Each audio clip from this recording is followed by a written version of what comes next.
Do you have time to read articles on the internet? No, nobody does. So we write lots of things at wearelibertarians.com, and I am now going to read those and put those into a podcast feed for you. So do me a favor. Go to wearelibertarians.com or go to your favorite podcatcher like iTunes or Google Play and search for We Are Libertarians. You can get the We Are Libertarians articles feed. You can also grab some of our other great podcasts like Creating Maya, Raw Audio Politics. Start listening to learn. While you're at wearelibertarians.com, scroll down to the bottom and you'll find the Audible advertisement. Click through that and get a free audiobook on us once you become a monthly subscriber. You can get great audiobooks from people like Walter Block, Murray Rothbard, and Cato. Thanks for listening to We Are Libertarians. This is Donald James of Impact Youth Mentoring. Impact Youth is a not-for-profit mentoring organization providing mentoring services to the children of Hendricks County. We pair mentors ages 16 and older with youth in Hendricks County. Over the past 5 years, we have been able to impact over 120 children through our mentoring and tutoring programs. Information about becoming a mentor or finding a mentor for a child can be found at impactyouthmentoring.org or via email at impactyouth1010@gmail.com. This is Central Indiana Today with your host, Rob Kendall.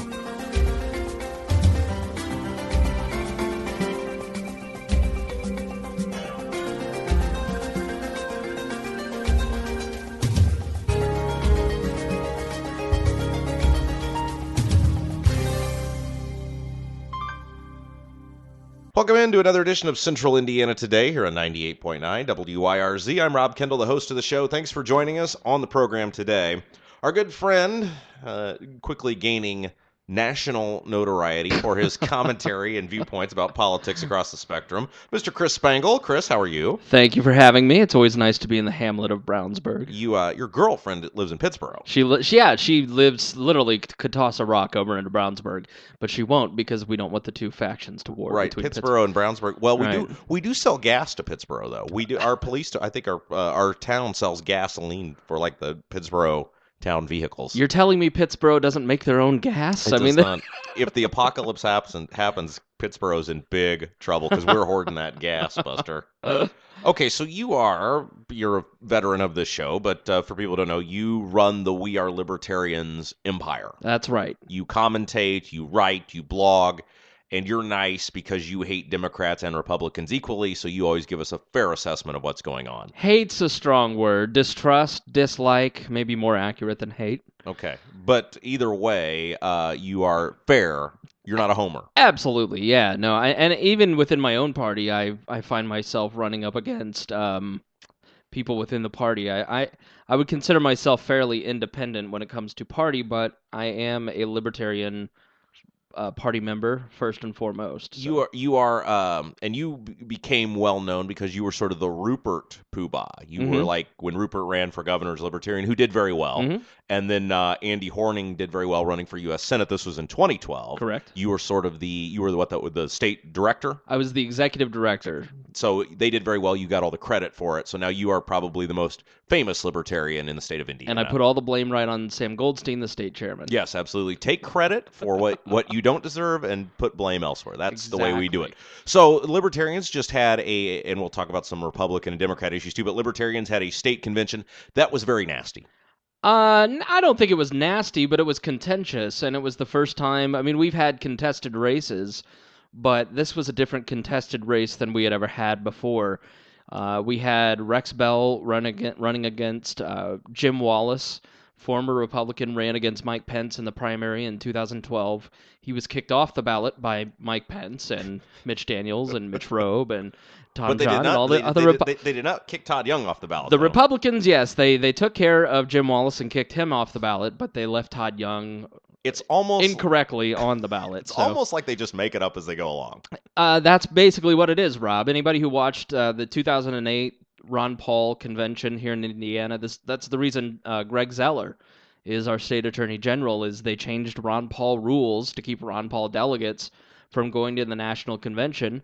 And in a revolt, people voted against John Costas, the governor's pick for attorney general, and Greg Zeller was placed in the seat as a protest vote. 2012, the same thing happened across Indiana and the nation to screw Ron Paul delegates, and they've done it to the Trump people this year. They have. I've been disenfranchised. Yeah, absolutely, and I think Todd Young. I know you were a Stutzman guy. Todd Young shouldn't be on the ballot. But I was a Stutzman guy because I don't like Todd Young. Right. I think Todd Young is just not a good dude. I don't know about his personal values, but I will say that I don't think that when I listen to him speak, I think there's nothing genuine about him. But that's what I meant from a political perspective. Right. So Jim Wallace was a casualty of the political establishment coming out and kicking out a guy who was an insider. He funded his own campaign 4 years ago to the tune of $1 million. And he then, after he was removed from the ballot, got into an unfortunate situation with some arrests, and it kind of came down to Rex Bell, who is the best Libertarian Party candidate that I've seen in my 10 years within the party, a guy who has won precincts as a congressional candidate against Luke Messer. I mean, I don't think a lot of people would think that Luke Messer. I mean, who couldn't beat Luke Messer in some precincts? Well, I think that a lot of people would be surprised that a Libertarian Party congressional candidate in 2012 won precincts against the other two parties in a three-way race. Rex Bell in 2010 was in a three-way race for House District 54 and almost came in second and was the first third-party candidate in 85 years to get above 20% in a three-way race.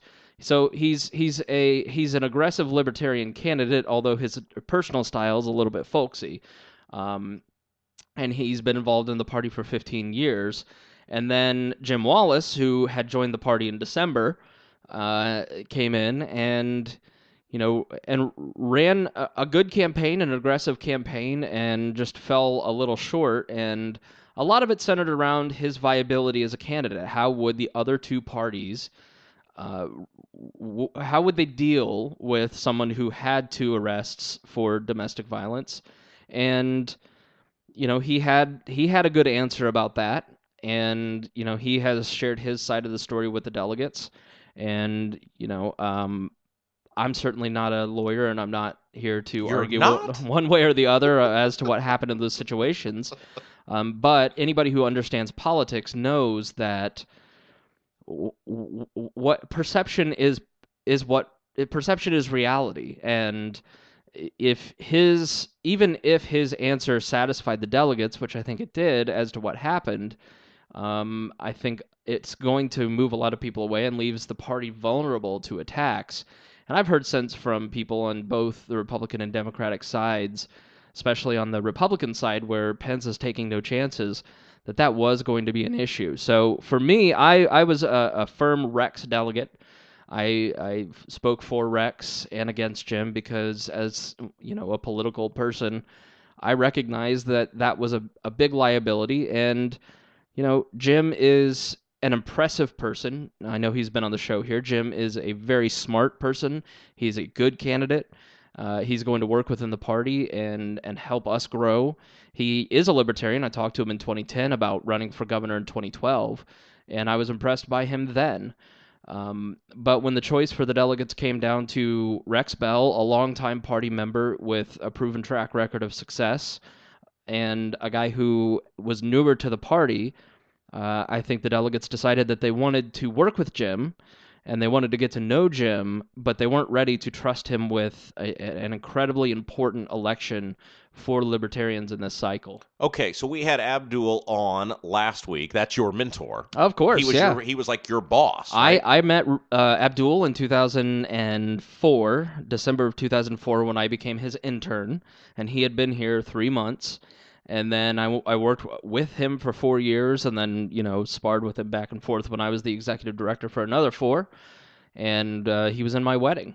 Okay, so he wasn't your minister, was he? No, he offered to be in my wedding as the token black guy. So how could you say no to that? Okay, so we had Abdul on last Friday, and he expressed some concern that Rex maybe doesn't have the pizzazz necessary in a year that libertarians, and I think pizzazz is the word I'm using. I'm trying to encapsulate Sure. his thoughts, and anybody interested can go back and listen to the podcast of that interview with Abdul at wyrz.org. But I think he worries that Rex might not have some of the pizzazz, the flamboyance, the I'm going to be out there and be very visible, compelling, overly charismatic qualities in a year that libertarians may be being looked at by a lot of people for the first time. Do you share any of those sentiments? I don't. I think that Abdul's wrong. Rex Can Bell, we record that? Yes. We will send that to him. Abdul, while his opinion is valued by me, this is a year when voters want trust and authenticity out of a candidate, and I think when voters get to know who Rex Bell is, they will see that he's one of the most trustworthy men that you possibly could meet. He is the type of Hoosier and the type of person that John Gregg and Mike Pence are trying to portray themselves as. Rex has been, he's an author. He writes for like 200 newspapers and various news outlets around the state. That may not be an accurate number. I don't know if there's 200, but it's like some ridiculous number of We've people. had Trump on this show, so you just wing it and make it up, and you'll fit right Rex in. writes for 4,000 newspapers across the state of Indiana. And they're all great. They love him so much. A guy who has spent a long time writing and thinking about how the libertarian philosophy and how applies to Indiana government. He has been out and he has been running for office at the state level and the federal level several cycles, and he's proven to be successful. And I don't think that this is the problem with the media. And I include Abdul in this. I include Jim Shella and some of the other deans. Am I media? No. You wore a Trump hat to the Trump rally. Because I'm more of a fanboy, right? Well, yeah, we'll get to you later. Because I get criticized all the time, and I tell people I am not a journalist. I am a commentator. Exactly right. Same as me. But the people in the Indiana media don't show up to observe what happened. They show up to confirm the notions that they've already crafted before they show up to the meeting. So somebody shows up to interview Rex. They're just there to get quotes for the story that they've already written instead of actually observing and journaling what happened to give people their thought. They're crafting the news. They're crafting opinion, which Abdul's job is to craft opinion. But the truth is that if the Indiana media sits down and spends some time with Rex, spends some time getting to know who he is, what he believes, they'll understand that this is a man who has a lot of knowledge about state government. He is a wise person. He is a person that we can trust, and he's an authentic person. And he's not going to make stupid errors like our current governor. He's not going to flip-flop and change his beliefs based on what the winds of polls are saying, like John Gregg. So, the delegates have watched Rex in action, and, I think from the political insider view, it's foolish to say to a guy like Jim Wallace, who claimed that he was going to fund his campaign to $1 million, and go with a party insider. But the people who know Rex Bell best, and the people who have spent a lot of time interviewing both candidates, decided that Rex Bell is the guy with pizzazz. And now Rex has a very, like I said, folksy manner. If you go to rexbell.com or electrexbell.com or YouTube him, there's like a 1930s movie star by the name of Rex Bell. This is a different one. You will see that Rex, he's a contractor who's owned his own business and run his own business for 40 years, and has not been in the political arena. He's been out there running for office and involved in local politics, but he has been not a career politician. So yeah, he may not be as polished as Mike Pence. He may not be as polished as John Gregg. But I think in this election cycle, we don't want that. And I will say, Rupert 4 years ago, nobody has more pizzazz or sparkle than Rupert, wearing tie-dye to debates.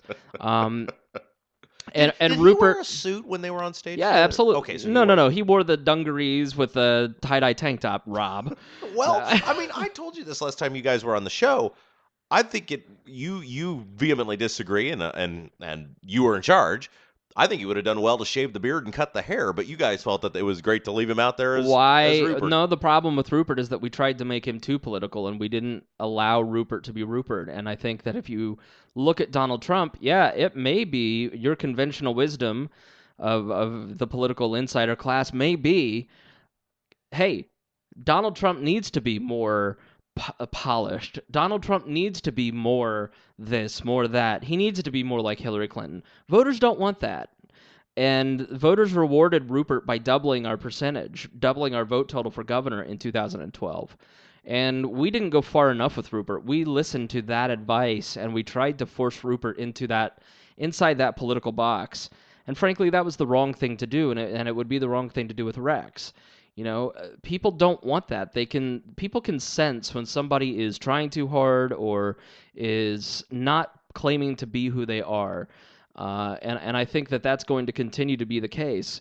So, you know, Rupert, we learned a valuable lesson in 2012. Rupert was doing this full time. Rupert was out there campaigning full time and drawing lines and talking to tens and thousands of people. There were a lot of people. I mean, a lot of people Absolutely. Come to the Rupert events. And Rupert will be out there campaigning for Rex.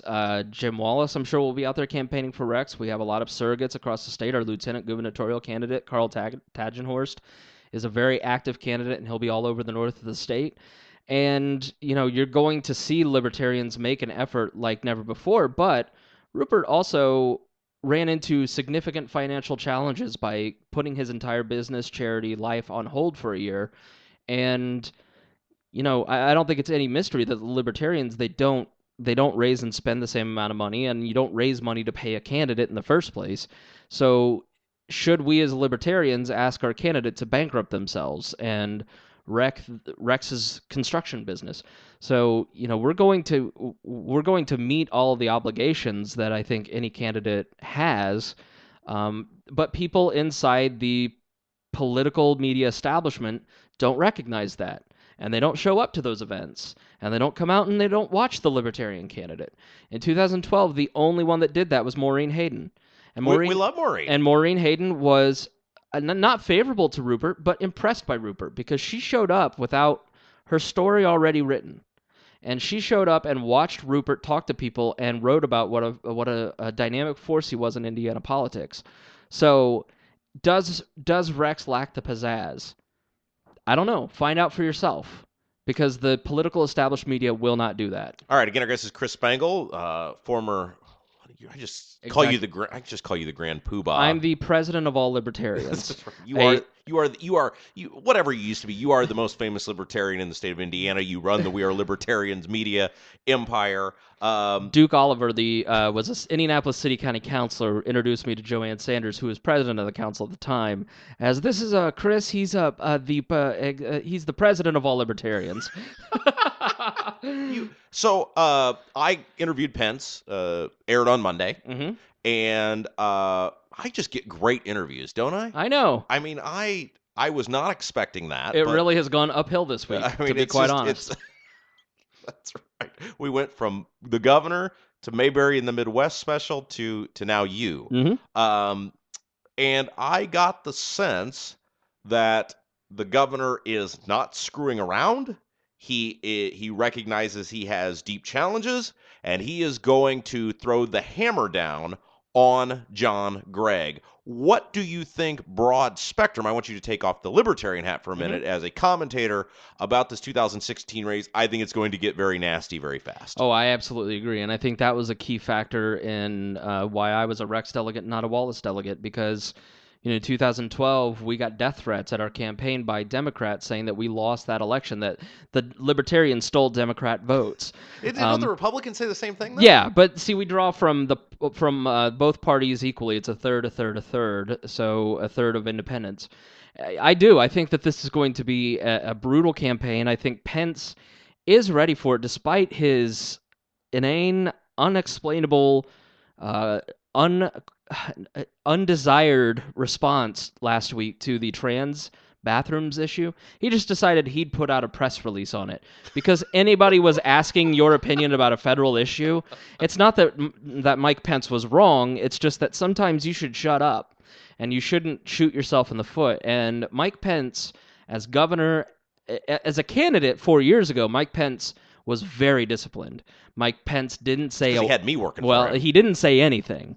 He ran on platitudes. He gave absolutely zero red meat, and he treated the press like crap. And yet he still won with like 50, 60, I think it was like... Well, he didn't get 50% of the vote. Yeah, it was not above 50. And if it had gone on 2 more weeks, he would have lost. Absolutely. So this because time... of you guys. He I won know. because of you guys. Right, of course.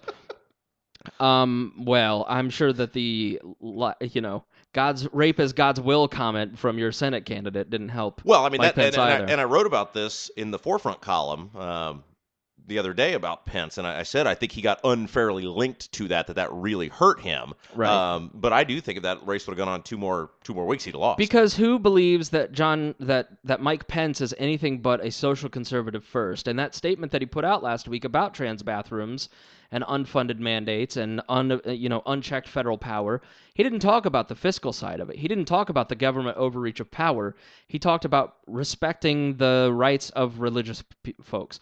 And listen, I am a Christian, and I totally understand that we are moving into a post-Christian world, but at the same time trying to play victim and trying as a political party, the Republicans have killed their entire brand by standing with people like Micah Clark and Eric Miller and writing legislation for those people specifically. And so Mike Pence continues to leave himself totally vulnerable on gay rights. Yeah, why, let me ask you this, because to me the issue is not the social side of it. It's that the federal government is trying to dictate a policy to the states, which they don't have under the enumerated powers clause. Yeah. And to me, it seems like a missed opportunity, because he could speak to a guy like you, and you would go, yeah, that's right, Pence, you tell him. But instead, he misses the boat. Instead of saying nothing, which would have been the smartest thing to do as a candidate, or coming out and saying the White House and 536 men in Washington, D.C.,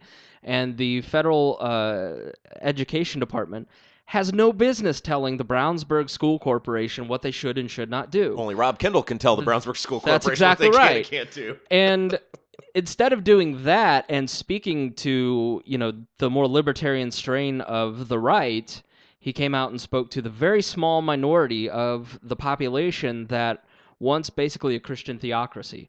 And I don't quite understand, because he's got those people.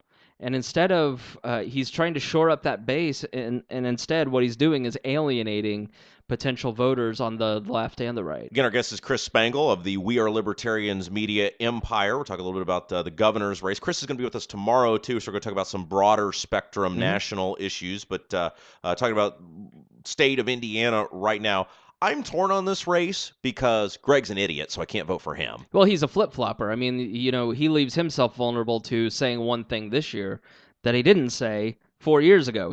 Rupert was the first gubernatorial candidate in Indiana history that came out fully for LGBT rights. And John Gregg believed that in civil unions. And now you're going to see him make that the central issue of his campaign, and he has no credibility on it. Well, and he was awful when he was the head of the Indiana House of Representatives. He was Absolutely. just terrible. So he's out, 100% out. I do look at some of the things, and this is the argument that Pence is making, that do you really, and Abdul wrote about this, we talked about this on last week, do you want to undo 12 years of progress in Indiana? I know it's probably, you don't necessarily see it maybe in the light that some people do, but our state fiscally, financially better off than it was. A lot of people like Daniels. I liked Mitch Daniels. Yeah, and I figured you may have voted for Mitch Daniels. I did the first time around because I was a Republican. I voted for Andy Horning his second time around. So you were the one that voted for Andy Horning. Andy got a lot of votes that year. See, Andy's an interesting... We'll get to Andy in a little bit. But the argument is, do you really want to undo all these things? Do you really want to put a Democrat in charge of the Department of Education, have unfettered access, unions, da-da-da? And then I say, no, I don't. But then I really like Rex Bell, too. I think Rex Bell is definitely the most likable candidate in the race and may have the best policy positions. He has the best policy positions. He's the most honest. He's the most trustworthy. He's the most authentic. He has the best judgment. And at the end of the day, you're not going to feel disgusted with yourself after voting for Rex Bell in November. Libertarians are. I got involved in the Libertarian Party in 2008 because I had been a reporter for WXNT You for a were a long time. Republican delegate. I was a Republican delegate in 2004, and I went and realized that my vote made absolutely zero difference in 2004. And then I went to work for Abdul, and I watched the two parties from inside, and I realized that Republicans were no better than anyone else. 2004, when I was working on Andy Horning's congressional campaign, Andy was running as a Republican in the 7th District against Julia Carson. And the Mitch Daniels campaign was going around and stealing Andy Horning's yard signs, stealing the signs of a fellow Republican. And that's when the first time when I went, oh, maybe this whole thing is rigged. And fast forward to years later, watching the political system from the inside as a reporter, I realized we desperately need a third party in this state, that we are not a two-party system. And at the end of the day, I'm not going to vote for lighter chains. When we're looking at what the Republicans are offering us, especially as a libertarian person who believes in the right of the individual to govern themselves, the Republican Party doesn't do that. They don't offer me the choice of individual freedom. They offer me lighter chains. The Democrats want to get us there faster, but they're still taking us to an evil place. The Department of Education still exists despite all of the work by the third in the House, Mike Pence, to try and destroy the Department of Education. When he was in the House of Representatives, did they not pass No Child Left Behind? Did he not vote for it? He isn't a libertarian. He doesn't share my values. And if you have principles, then you should actually vote on them, because I'm so sick and tired of hearing, well, I've got to vote for the lesser of two evils, because if I don't, then Hillary's going to get in. And you know what you end up with? Hillary Clinton versus Donald Trump. We've argued about this on We Are Libertarians, but I'm going to say it here, and you can refute me afterwards. My grandmother didn't speak to me for 6 months when I took the job as executive director of the Libertarian Party of Indiana because I was stealing votes from Republicans. That's how Republican she is. She was disappointed in her grandson. I talked to her on Mother's Day, and she said, I'm voting for a libertarian because Donald Trump is the only person that makes me think that Hillary is an honest person. So we now are at a point where we have a completely liberal Republican president who believes in big government and tyranny, and a Democratic president in Hillary Clinton who is a complete power-hungry... There's certain words you can say to your podcast you can't say here. I know. So I'm tired of hearing the lesser of two evils, because the result is failure.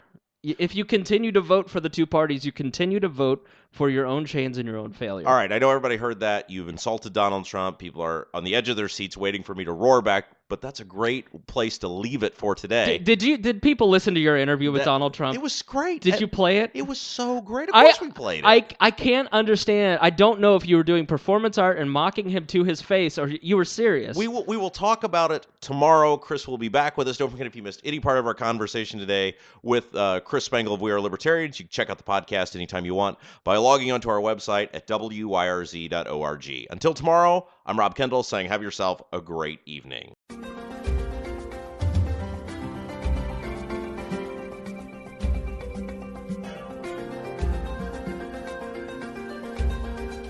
You've been listening to Central Indiana Today with your host, Rob Kendall.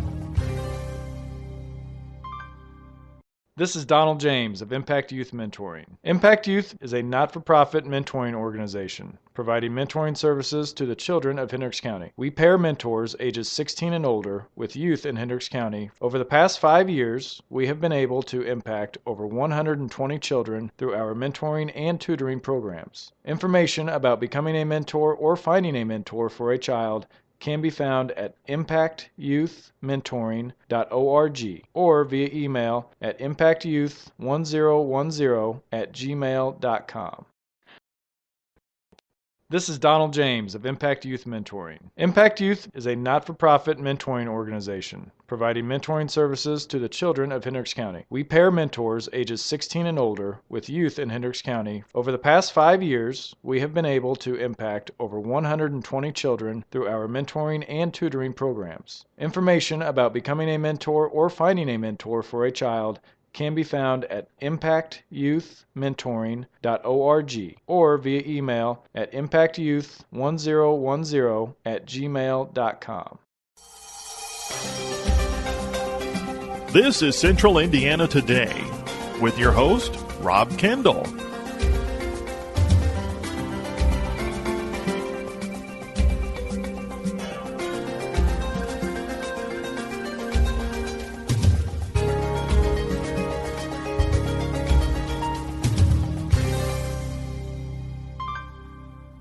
Welcome into another edition of Central Indiana Today here on 98.9 WIRZ. I'm Rob Kendall, the host of the show. Thanks for joining us back for a second day.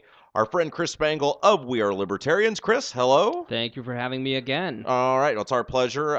For those who don't know, Chris and I were sort of media partners. Chris invites me on his We Are Libertarians podcast, and that's another side of Rob. People really just see the professional side of Rob here. We get a little more open on the We Are Libertarians. We're very open on We Are Libertarians. We talk a lot about our lives, and it's like listening to your friends sit around the kitchen table talking about politics and busting each other's.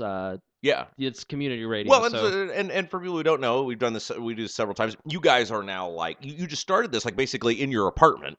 And it's grown. Oh, yeah. 4 years ago, we started it actually in Rupert for Governor headquarters. And we had like a little podcast studio there. And we, by the end of the year, had 72 listeners. And I couldn't believe it.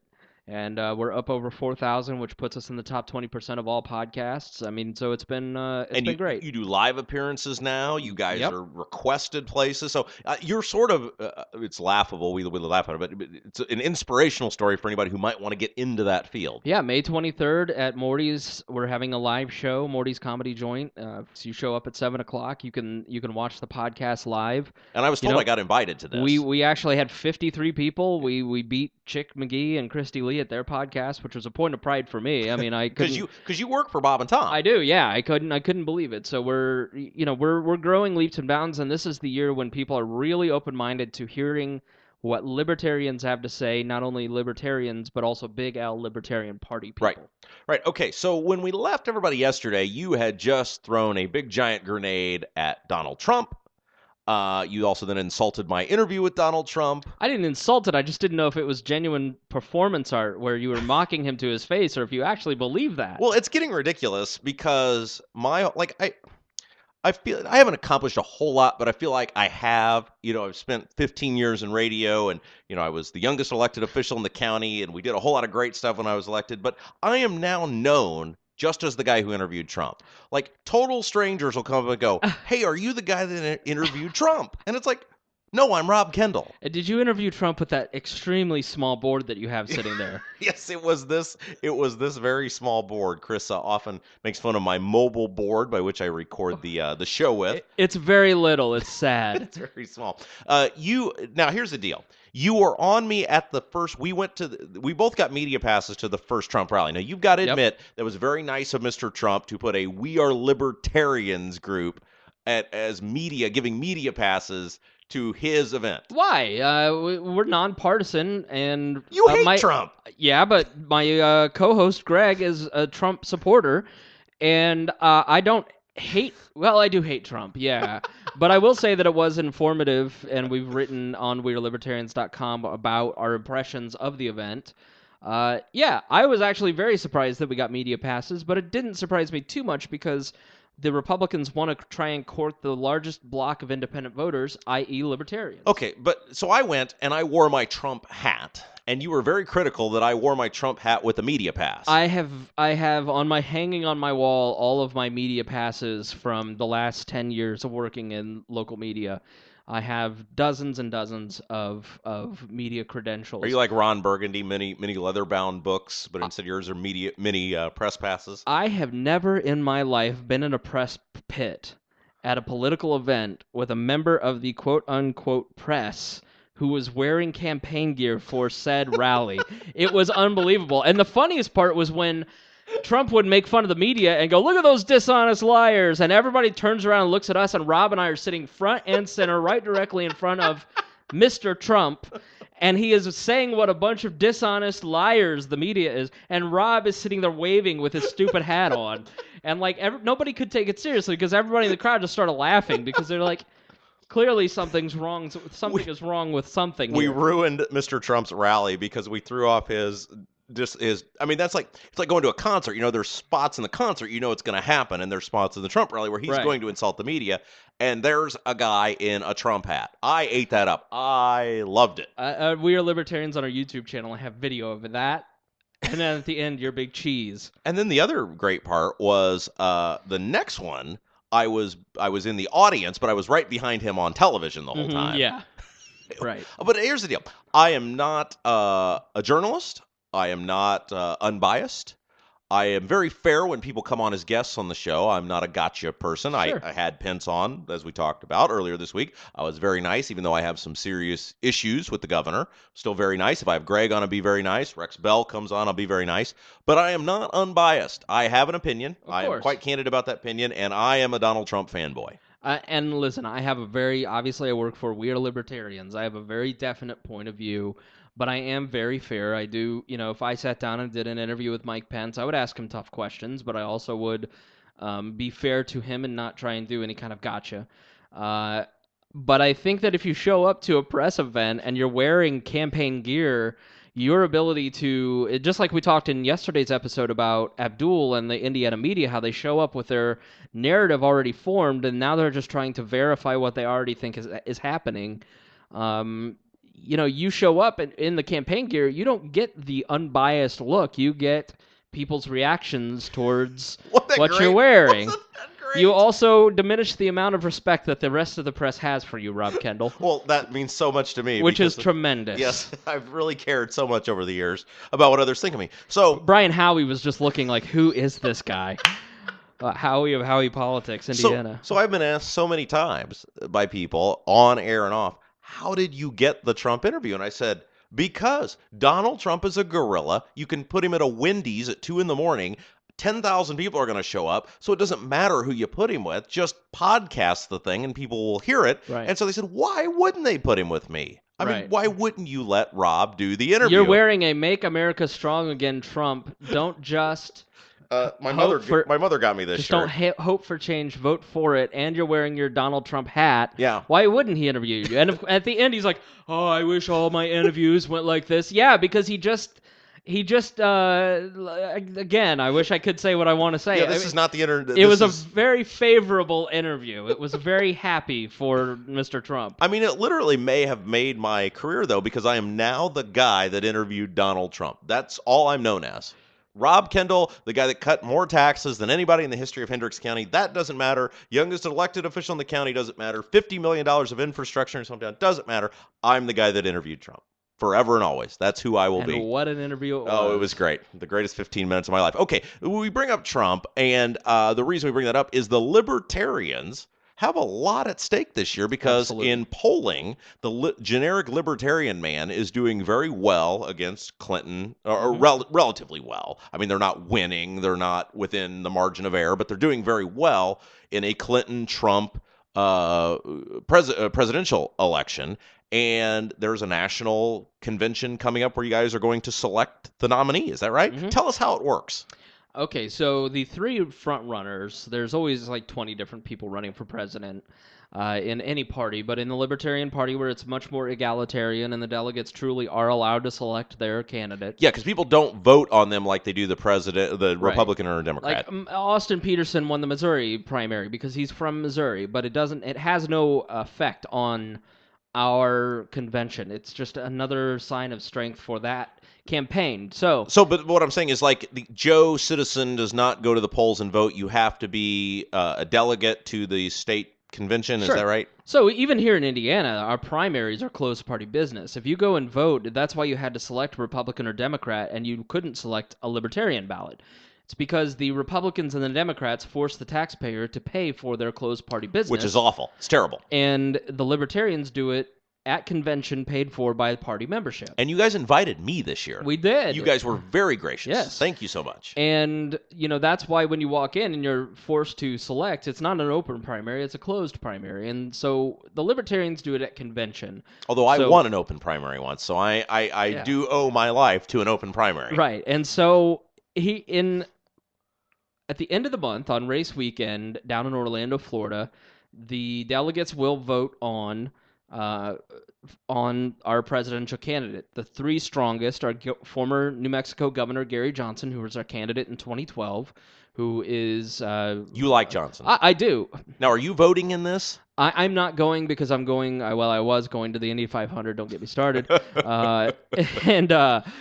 Gary is a very credible person. He did a great job as our candidate last time. He's the one that the media is familiar with because of the amount of media work he did last time. A former Republican. Yep, he is a former Republican governor in the late 90s of New Mexico. When is this convention again? At the end of the month during race weekend, Memorial Day weekend. And he is the guy who vetoed more bills, like 700 bills over his 2 terms, more than all 49 other governors combined. Very libertarian. He's been a member of the party since the late 80s, early 90s. His competition is John McAfee, the former software guy. I like McAfee. I don't necessarily like McAfee that's because personally. you like insane people. And John McAfee, while he is a very likable, smart candidate, he's also a little bit of hint of crazy, which we know you love. When you're in a debate and you say, "No, I didn't kill that guy," and believes, "I didn't kill my neighbor," that makes me go, listen, you're not allowed to kill people before you're president. After, everybody loves when you kill people when you're president. But so for those who don't know with McAfee, the story, he is the guy that founded McAfee virus software, antivirus software on computers. So he's very wealthy. Right. And then he's very conspiracy oriented, went off the grid, moved to Belize. There was a murder of his neighbor. He was long suspected to be the culprit, mainly because he led the police on a chase of himself for fun, basically. Now it's come out. Right. It taunted the media, and then it turned out he didn't do it, right? Yeah, but that's not the story that the media is going to tell. They're going to talk about how he's a little unhinged. He's very unhinged. So I am not for McAfee as our presidential candidate. I still would vote for him over Donald Trump or Hillary Clinton. And then the third frontrunner is Austin Peterson. He is a guy who is the TV producer for Judge Napolitano on Fox News. He worked for the Libertarian Party. He runs his own media company. He is a very well-spoken, very principled candidate. He's young, and so that's why I think that he is probably second. Like, how old is he? He's 35, which means he's just right at the age. And so he's barely old enough. But he is a very intelligent person. He's built a great business and a great campaign at a very young age, and he talks about the age of our founders and how young they were. So that's why I think that the media picks up on Gary Johnson more than the other two. But I could see that if Johnson really doesn't win it on that first ballot, he could have problems, and because he'll have hit his ceiling on the first ballot, and then once all those other candidates shed off, I think the majority of the other 15 candidates, their support will go for Austin or McAfee. And I'm really rooting for McAfee because I think that would just be so awesome to see McAfee and Trump on stage with Hillary Clinton. Yeah. She may quit. Austin is just about everybody's second, I think. And so I think that if it goes to a second ballot, then Austin Peterson could be the nominee. But I expect that Johnson will be our nominee. I think that he is the one that, listen, in politics, in modern politics, you've got to have pragmatism and you've got to have principles. So I'm a libertarian because I believe in my principles, but at the same time, we've got to look at it like I would probably identify closer to Austin's ideology. I think that Gary Johnson, who I am like 95% with, is the person that is going to get us the most media coverage. If we can get the presidential candidate in 2016 to a vote total of 5%, that puts us in the public financing system. So when you go to fill out your taxes and you mark $3 for the presidential electors fund or whatever, that goes to this public financing. So our budget in 2012 for him was a couple $1 million. This would make it somewhere around 70 or 80. And that would be a huge game changer. That's for ground us. Game, that's TV ads, yes. That's all that sort of stuff. Yeah, and Gary Johnson has sued the debate commission. So Johnson has helped the party in two major ways over the last 4 years. He has helped sue for ballot access. He has ensured that we'll be on all 50 ballots. Because ballot access is incredibly difficult for libertarian candidates because we've let Pepsi and Coke write the antitrust laws, and we can't figure out why RC Cola just can't get traction, because the Republicans and Democrats control everything, including the Presidential Debate Commission. They took the presidential debates away from the League of Women Voters and put it into the hands of the Presidential Debate Commission, which was formed by the Republican and Democratic Party. And then we can't figure out why the Libertarians and the Independents can't get in the presidential debates. Because Perot is really the only third-party guy in recent memory that got access, right? Isn't it funny how the League of Women Voters debate was canceled and put into the hands of this two-party body after Ross Perot? Because we can't have that sort of thing happening again. And I think both of my parents voted for Perot. Yeah, so if we can get to 15% in national polling for a candidate, then they have to allow, by their own bylaws, they will allow the Libertarian candidate into the debates. What is it, 15? 15%. Although Gary Johnson has sued the debate commission under antitrust laws, saying that this is a cartel and that you can't play a cartel with the public trust in this way, and therefore you have to open up the debates to people that are on a significant amount of ballots. Mainly just Gary Johnson, because Jill Stein, the Green Party candidate, won't be on more than 20 or 30 ballots. Okay, and again, our guest is Chris Spangle of We Are Libertarians. We're talking a little bit about, we're talking about third parties right now, talking about libertarian ballot access. And the reason we're doing this is here in Hendricks County, there has been a somewhat strong showing by the local Libertarian Party. You guys had a great county convention. Our friend Michael Dowden, who ran for county council a couple of years ago, did very well, was kind of oversaw that. You have multiple Libertarian candidates. I think you got one running for State House and State Senate on the ballot this fall. So there is a strong influx of Libertarian thinkers and voters right here in Hendricks County. So I think this will be of great interest, and I think Libertarians may do very well here in Hendricks County ballot-wise, whether it's for U.S. Senate or State Senate or President in Hendricks County this year. I wouldn't see why not. I think most people are Libertarian. I think most people don't ever look at the Libertarian philosophy or the Libertarian Party because of a lack of access to information. And they never make the effort to go look it up because they may not have ever heard of it. Or they're so full of fear and notions like, well, if I vote for this guy, then that guy or that lady will win, and so I can't risk it. And I think we're getting to a point where people just need to stop making the same choice over and over.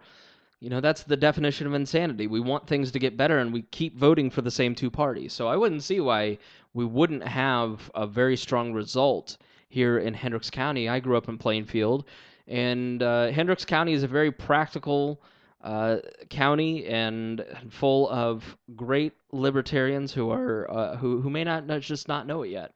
I really think as you guys start fielding more candidates, I think that is the key, is getting that libertarian on the ballot, because quite frankly, there aren't many Democrats, and libertarians become not the third party option in Hendricks County, but a lot of times they become the second party option. Nearly 70% of the Indiana General Assembly runs unopposed, or they run against us. When I ran, I really realized this very quickly when I was the executive director and was recruiting candidates. Most people who are in the General Assembly never have to interview for their jobs. They never have to run a campaign because nobody ever challenges them. And, people talk about third parties, but the Libertarian Party in the majority of counties in the state, we're the second party. In a Republican county like this, there isn't a thriving Democratic Party. And if you look in the 7th District against Andre Carson, the Republican brand is so damaged in the 7th District that, an anti-war, pro-LGBT rights candidate like Drew Thompson could be the second alternative to Andre Carson, because Republicans can vote for Drew Thompson, Democrats can vote for Drew Thompson, Independents can vote for Drew Thompson, whereas the Republican and Democratic brands in most of these areas are damaged. And, you mentioned candidate recruitment, and this is a frequent complaint that I hear, is that there aren't enough candidates. And my answer back is, then why aren't you involved in running? Because we are not a party that is centrally planned. There is no Bob Grand magically waving his finger and putting a candidate on the ballot like in Todd Young's case. We are a party that if you want to be establishment, you show up, you come to 15 meetings, you pay $10, you pay $25 for a year for membership. You're establishment. If you show up more than 3 meetings in a row, you're establishment. It's just people want to complain and whine about the situation that is our government, and nobody wants to do anything about it. And I just get tired of hearing complaints about this party or that party, and then that person, the least they do is vote, if they vote. It will be very interesting to see how libertarians do this year, and we've talked about this on air and off. This is a huge year, and we just talked about it's a good thing for the libertarian perspective, you have candidates on the ballot in Hendricks County, because a lot of people this year have said enough is enough with both sides, and they're going to take a long, hard look. How much pressure does that put on a guy like Rex Bell at the top of the ballot to say, look, you got to not only work for yourself to try to get to that, whatever, 7, 8, 9%, whatever it is, to make the party continue to better itself, but you've got to help these down ballot candidates. And that's a position libertarian top of the ticket guys haven't really been in before. I don't know. I think that there just hasn't been the awareness, but I think that was always the case. I mean, I look at, and I don't know that everybody in the Libertarian Party agrees with me on this, I look at our upper ballot races like a Senate race, like a gubernatorial race, as a marketing challenge. Those are marketing opportunities for us to help those down ballot candidates. Rupert killed himself in 2012 trying to do grassroots politics. And to be quite frank, the Libertarian Party doesn't have, we've got 92 counties, and we don't have strong contact in several. Do you have donors? Do you have like wealthy people that are like, I'm a libertarian, here's money? Yeah, absolutely. Yeah. So it's a grassroots race at the top of the ticket. Are they open about it? Are they like open that I'm a libertarian, here's money? Some are, some aren't. Because I would think in the business world, which tends to be where most of your wealthy donors come from, they've got to play nice with the Republicans and Democrats because they craft all the laws. It is. It's not a large pool, and it is if you're politically interested and you are a client of Bob Grand of Barnes and Thornburg, you're probably not going to make it known that you're a Libertarian Party supporter. But we need more men of courage in this day and age, standing up and saying that come at me, bro. That's what a man of courage would say. But yeah, we at the top of the ticket, it just doesn't make sense for us to put our resources into a U.S. Senate race. It makes sense to put our resources into those smaller races and put people at the top of the ticket that are going to run really solid races and help those candidates. Rupert, when he ran for governor 4 years ago, and Rex will do the same, made an effort to go out and walk with candidates, door knock with candidates, ride in parades, show up at county fairs. And I know Jim Wallace, had he been our candidate, he had several plans to help down ballot candidates. That is really the focus of what those upper, federal and statewide races are. They're really marketing opportunities. Those are the races that people care the most about, yet they're the races that are the hardest for us to win. It's interesting to now be back involved in politics from a pure media perspective, and watching it from that lens. There are a lot of stupid people running our governments. Yeah. I mean, there just are. It is. And the libertarian argument on a lot of stuff would resonate with people if you could get the message to them. The message is we want to take over to give it back to you and leave you alone. Plain and simple. And I heard a saying on the Bob and Tom show the other day about people who can't control their emotions try to control other people. And if you look at the government and you look at the people that run for office, many of them are trying to control other people because of past slights, and they use fear to control the population. And we let them do it because we never stand up. They thrive. Our political establishment thrives on our apathy. And the longer we are more apathetic and not, like Donald Trump, Hillary Clinton, those are the candidates that our politics deserve. Those are the candidates that this nation deserves. Do you and you've gone into this in some detail before, but do you dislike Trump because you think he's disingenuous? I mean, because it's interesting because your co-host, Greg Lenz, we love Greg. Sure. Greg's not here, but we do want to tell Greg that we love him very much. He's extremely freedom-oriented, extremely libertarian. He loves Donald Trump. That's because he believes that Donald Trump says what he means. And I look at Donald Trump's statements like he said last week, where he said, everything I say right now is just a suggestion.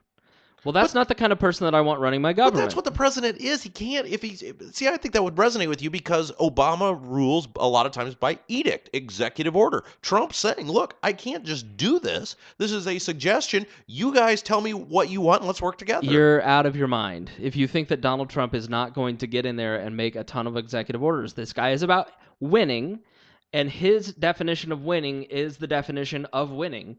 And as long as the Lord demands certain things, he believes that he is the ultimate authority. I believe that he is a mentally ill, narcissistic person. I think that Ted Cruz, the last day of the Indiana race, absolutely nailed him. He's a pathological liar who says one thing differently than he does in the afternoon, differently than he does in the evening, and believes all of it. So I don't know what he believes. I don't know where he stands, and I don't trust him one bit. I think I don't think that he's disingenuous. I don't think that he's playing a game where he is saying something he doesn't believe. I think that he's just so out of whack that he says different things and doesn't realize he's completely contradicting himself days later. But how does it... See, I look at a guy like Trump and I say, this guy made a ton of money in his life. I mean, he was very successful. Now, I realize you think more he's just a self-marketer now. No, he licenses his name. His business is hollow. But he has built great buildings, and he's worked with people from all political Built parties. on the foundation of a small loan of $1 million. Here's a guy who comes from wealth, who inherited a lot of wealth, who was given a big hand up. He's not a self-made man. He was given a lot of help along the way, and he is just somebody that I don't think has any idea what it's like to be the average American. I don't think that he's ever had to really struggle in his life, and I think that his behavior and the things that he says are absolutely out of bounds. I mean, the story last week that came out about his press secretary, he has 2 press secretaries that these people for 30 years have called and talked to, like this guy named John Miller, and it's Trump. He's pretending to be somebody else to plant the right story. I think he is a great marketer. He understands what it takes to get media. But I don't think that necessarily, you know what it takes to get media and present yourself as more than you are. Come on. It isn't that hard to do, to pretend that you have a media empire. I'm doing it too, admit it.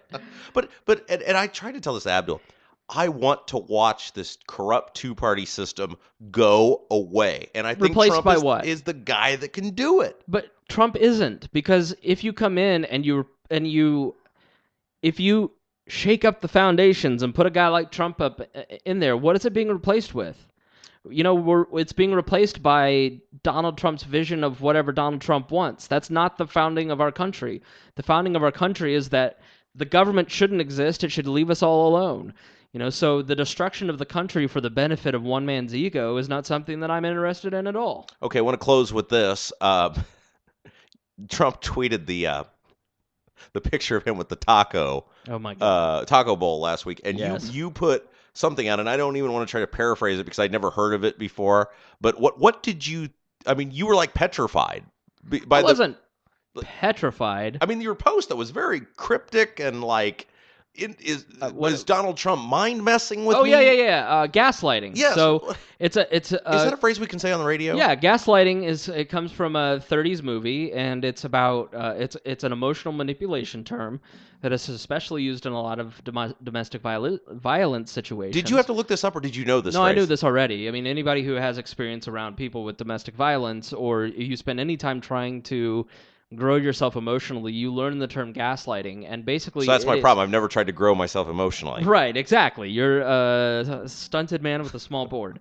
And so gaslighting is basically, Rob, you're very small. No, I'm not. And then I just do whatever I can to make you think that my version of the truth, and you just are left disoriented and confused, and like you don't know what the truth is anymore because you start to doubt yourself. And Donald Trump is the only political candidate in my life that has ever gaslighted me. I don't know if he's serious. I mean, the taco bowl picture was just so stunningly tone deaf that it couldn't be real. I thought it was The Onion. And the whole campaign, I think, is The Onion. It's like literally, I can't understand how rational, thoughtful people like yourself think that this is a good idea. This is a person who is out of his mind, and I don't know why I can see it and you can't. I don't understand how you could take him seriously.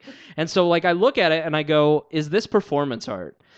Here's a guy who sat there and thought that a Taco Bell post saying, I love Hispanics, was a good idea. Like, he thought that that was going to win him votes with Hispanics, or that was going, or his following will say, he doesn't hate Hispanics, look at that post. Meanwhile, anybody who's Hispanic goes, yeah, that's really gross.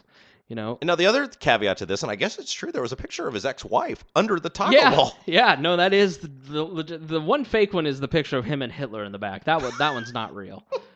So, I just think it's very interesting, and I think it's opened up this whole new world of people coming involved in the political process, and I think that it's opened up an avenue for libertarians.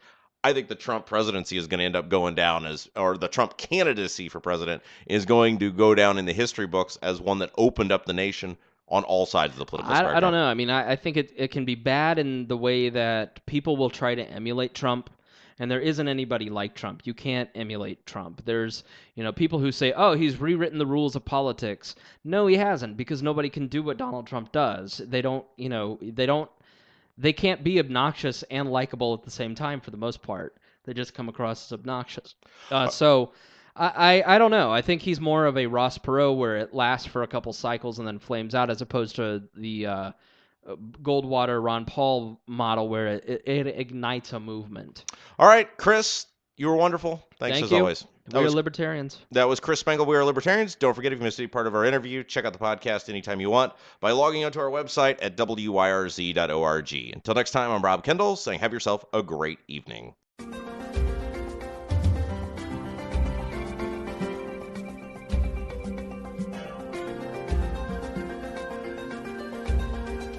You've been listening to Central Indiana Today with your host, Rob Kendall. This is Donald James of Impact Youth Mentoring. Impact Youth is a not-for-profit mentoring organization providing mentoring services to the children of Hendricks County. We pair mentors ages 16 and older with youth in Hendricks County. Over the past 5 years, we have been able to impact over 120 children through our mentoring and tutoring programs. Information about becoming a mentor or finding a mentor for a child can be found at impactyouthmentoring.org or via email at impactyouth1010@gmail.com.